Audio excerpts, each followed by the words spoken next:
नमस्कार दोस्तों किसी ने क्या खूब लिखा है।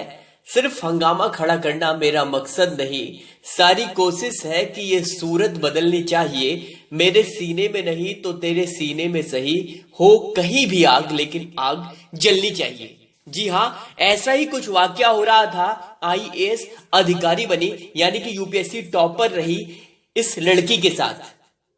जी हाँ, ये वाकया है एक जिला अधिकारी बनी लड़की की। एक 26 साल की लड़की रितु, जिसका लक्ष्य जिला अधिकारी बनना था, आईएएस बनना था, जिले की कमान संभालना था। एक दिन रितु अपने गांव, हरियाणा के अपने गांव से दिल्ली आ रही होती है। क्योंकि आज रितु बस से आ रही थी तो आदतन वह अपनी इतिहास की किताबें निकालकर बस में ही पढ़ने लगती है। तभी अचानक बस रुकती है और 3 नौजवान युवक लड़के बस में चढ़ते हैं। क्योंकि जहां रितु बैठी होती है उसके बगल की सीटें खाली होती है, तभी लड़के धमाक से रितु के बगल में आ बैठ जाते हैं और बस चल पड़ती है। लड़के रितु के बगल में बैठे होते हैं, लेकिन रितु को इस बात का जरा भी अंदाजा नहीं था कि बस कहाँ रुकी, कौन आया और कहाँ बैठा। क्योंकि रितु को तो अपनी हिस्ट्री की किताबें पढ़ते पढ़ते हड़प्पा सभ्यता में खो गई होती है। कुछ मिनटों बाद वे लड़के लड़कियों के बारे में ही अजीब बात करने लगते हैं। अब जब यह बात रितु के कानों तक जाती है तो उसे अंदाजा लग जाता है कि लड़के ये बातें रितु को ही सुना रहे होते हैं। धीरे धीरे लड़के रितु को छेड़ने पर आमदा हो जाते हैं। अक्सर लड़कियों को ऐसी इव टीजिंग यानी कि छेड़छाड़ का सामना करना पड़ता है, लेकिन रितु उन आम लड़कियों जैसी तो थी नहीं। उसे भली भांति मालूम था कि उसके अधिकार क्या हैं। आखिरकार रितु थी तो एक यूपीएससी की तैयारी करने वाली स्टूडेंट। रितु ने झट से लड़कों को वार्न करते हुए आईपीसी की धाराओं की जानकारी दी, यानी कि इंडियन पेनल कोड की धाराओं की जानकारी दी। रितु ने साफ शब्दों में इशारा करते हुए कहा कि यदि फिर से इस प्रकार की अश्लील टिप्पणी कानों तक पहुंची तो आईपीसी की धारा 354A और धारा 354D के तहत मुकदमा पंजीकृत करवाऊंगी। इतने में दिल्ली आ जाता है। रितु अपना सामान उठाकर बस से बाहर आ जाती है, लेकिन उसे यह नहीं पता था कि मुश्किलों की तो अभी शुरुआत हुई है। दरअसल रितु, जो कि हरियाणा के एक छोटे से गांव की रहने वाली थी, वह यूपीएससी की तैयारी करने दिल्ली आ रही थी। और हरियाणा में तो बेटियों को पढ़ाना जैसे मानो पहले अपराध की श्रेणी में आता था, लेकिन अब स्थिति बदलती हुई नजर आ रही है। लेकिन बेचारी रितु अपने माँ बाप को कैसे भी मनाकर दिल्ली आ रही थी। अब रितु दिल्ली पहुंच चुकी थी और झट से एक ऑटो वाले को इशारा कर पूछती है कि भैया राजेंद्र नगर चलोगे। ऑटो वाला झट से हाँ बोल देता है और अब रितु दिल्ली के आईएएस हब कहे जाने वाले राजेंद्र नगर में पहुंच जाती है, जहां लाखों की भीड़ में स्टूडेंट यूपीएससी की तैयारी करते हैं। और ऐसा माना जाता है कि हर साल बड़ी संख्या में राजेंद्र नगर भारत सरकार को आईएएस अधिकारी देता है। रितु राजेंद्र नगर को देखकर खुश भी होती है और घबराती भी है। राजेंद्र नगर, जहां कदम कदम पर आईएएस की किताबों की दुकानें, प्रिंटिंग प्रेस, कोचिंग इंस्टीट्यूट इत्यादि होते हैं, ये देख रितु की आंखें किताबों के बीच खो जाती हैं और वह यह प्रण करती है कि मुझे बनना तो आईएएस टॉपर ही है। लेकिन यह रास्ता शायद रितु के लिए आसान नहीं था।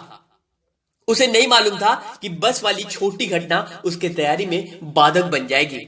अब रितु दिल्ली के एक नामी कोचिंग में एडमिशन लेती है और ऐसा माना जाता है कि यदि आपको आईएएस की परीक्षा में ऑल इंडिया रैंक 1, 2 इत्यादि पाना है तो इस कोचिंग में दाखिला लेना ही पड़ेगा।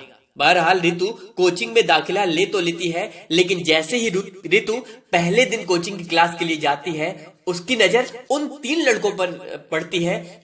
उसकी नजर उन 3 लड़कों से मिलती है जिन्होंने बस में रितु को परेशान किया था। उन्हें देख रितु थोड़ा असहज और असामान्य महसूस तो करती है, लेकिन अगले ही पल अपना ध्यान हटाते हुए क्लास पर फोकस करने लगती है। दरअसल वो तीनों लड़के जिन्होंने रितु को छेड़ा था, वे भी यूपीएससी की तैयारी वाले ही थे और रितु को हिस्ट्री की किताबें बस में पढ़ता देख अलग अंदाज में उसे छेड़ने की कोशिश कर रहे थे। अब इधर रितु अपनी पहले दिन की क्लास कर घर आ जाती है और सब कुछ सामान्य चल रहा होता है। तभी देर रात रितु के मोबाइल पर कॉल आनी शुरू हो जाती है और जितनी बार रितु कॉल उठाती और हेलो बोलती, दूसरी तरफ से कोई रिस्पॉन्स नहीं दिया जाता और कॉल कट हो जाती। लेकिन फिर अगले ही पल कॉल आती और यह सिलसिला लगातार चलता रहा। अब रितु परेशान हो गई थी कि आखिरकार देर रात 11 बजे ऐसा कौन हो सकता है जो कॉल कर रहा है और बोलता नहीं और कट्टे पर फिर से कॉल कर देता है। रितु ये सोचती ही है कि फिर से कॉल आ जाती है और फिर वही सिलसिला। अब रितु परेशान हो चुकी थी और वो अपना सेल फोन स्विच ऑफ कर देती है और क्लास में पढ़ाए गए आज के टॉपिक पर फोकस करती है। क्लास में पढ़ाए गए टॉपिक को तो रितु ने 2 घंटों में ही पढ़कर समाप्त कर दिया था, लेकिन उसे यह मालूम था कि यूपीएससी में आज की डेट में करंट अफेयर पढ़ना बहुत ही आवश्यक हो गया है। और रितु जब घर पर थी तब भी दिन के 3 घंटे देकर करंट अफेयर को पढ़ती थी और नोट्स भी बनाती थी और बार बार रिवाइज भी करती थी। अब रात के 1 बज चुके थे। रितु अपने करंट अफेयर के पोर्शन को शुरू करने के लिए अपने सेलफोन को स्विच ऑन करती है ताकि वह फोन में देखकर करंट अफेयर पढ़ सके। और जैसे ही वह फोन को ऑन कर एक करंट के इशू को पढ़ रही होती है, वैसे ही फिर से उसके फोन पर की घंटी बजनी शुरू हो जाती है। अब रितु को यह समझ नहीं आ रहा था कि वह करे तो क्या करे। रितु परेशान होकर नंबर को फिर से स्विच ऑफ कर सो जाती है और अगली सुबह जैसे ही वह कोचिंग क्लास में पहुंचती है तो उसका सामना उन 3 लड़कों से होता है। वह एक दूसरे से बातें कर जोर जोर से हंस कर कह रहे होते हैं कि घंटी बजी क्या, हेलो हेलो। जैसे ही यह शब्द रितु के कानों में जाते हैं, रितु के कान खड़े हो जाते हैं और अब रितु को पता चल गया था कि रात में जो भी कॉल आ रही थी वह इन्हीं लड़कों द्वारा करी जा रही थी। लेकिन वह अब परेशान थी कि आखिरकार मेरा नंबर इन तक कैसे पहुंचा। रितु आज घर आ जाती है और फिर देर शाम आज रितु के फोन पर मैसेज आता है कि हम आईपीसी की धारा 354 से नहीं डरते और समय समय पर इन धाराओं को तोड़ते भी हैं। मैसेज पढ़कर रितु गुस्से में आ जाती है और सोचती है कि कल ये मैसेज पुलिस को दिखाकर इनको आईपीसी की धाराओं की पावर की दिखाती हूँ, यानी कि आईपीसी की धाराओं की पावर को दिखाती हूँ। लेकिन अगले ही पल उसे घर की याद आ जाती है कि कैसे मम्मी पापा ने मुझे कितनी मुश्किलों में भेजा है और यदि यहाँ कोई समस्या हुई तो कहीं मुझे फिर से घर न जाना पड़ जाए। और अगली सुबह रितु अपने नंबर को बदल देती है और एक नया नंबर लेती है और इस बार वह यह नया नंबर कोचिंग में रजिस्टर्ड नहीं कराती क्योंकि उन लड़कों को यह नंबर वहीं से मिला था।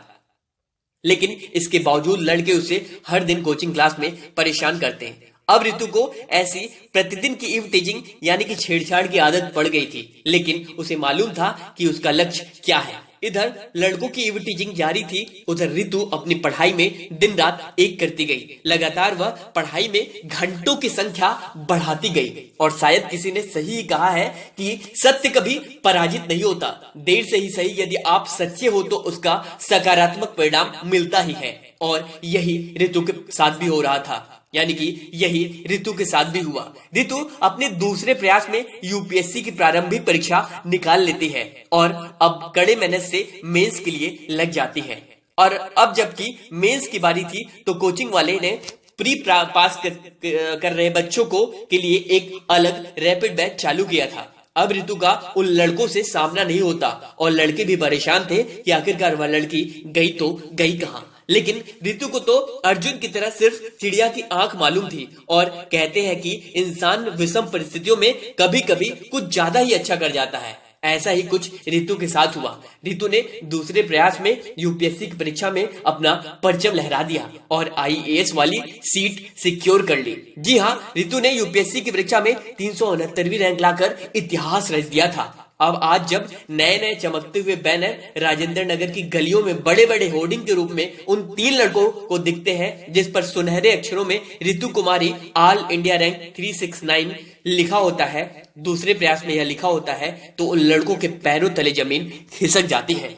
जी हाँ दोस्तों, ये घटनाएं सिर्फ रितु के साथ नहीं, कई बार अलग अलग लड़कियों के साथ होती हैं, सामान्य है, ये घटनाएं होती हैं। लेकिन इन घटनाओं से हटकर अपना ध्यान हटाते हुए अगर आप अपने लक्ष्य के प्रति पूरी तरह समर्पित हैं तो वो लक्ष्य, ये चीजें आपके भटकाव, ज्यादा देर तक भटकाव आपकी जिंदगी में नहीं रहेगा। अगर आपका मोटो, एजेंडा, एम सारा कुछ क्लियर है तो आपको अपने टारगेट को अचीव करने से कोई नहीं रोक सकता। बशर्ते आप लड़के हो, लड़कियां हो, कोई भी हो, कोई भी हो, आप लड़के हो, यदि आप लड़के सुन रहे हो अभी मुझे, और स्टूडेंट बॉयज है, वो भी अपने टारगेट को, एम को एक पिन कर ले कि मुझे भाई ये चीजें अचीव करनी है, तो भाई आपको ये चीजें अचीव करने से कोई नहीं रोक सकता। मुझे उम्मीद है कि आज की वीडियो यदि आप मुझे अभी तक सुन रहे हैं और अपने जिंदगी में ये आज से लागू करना शुरू कर दे, अपने एजेंडा को क्लियर करें, सेट करें, गोल को सेट करें और आज से ही लग जाए। मुझे उम्मीद है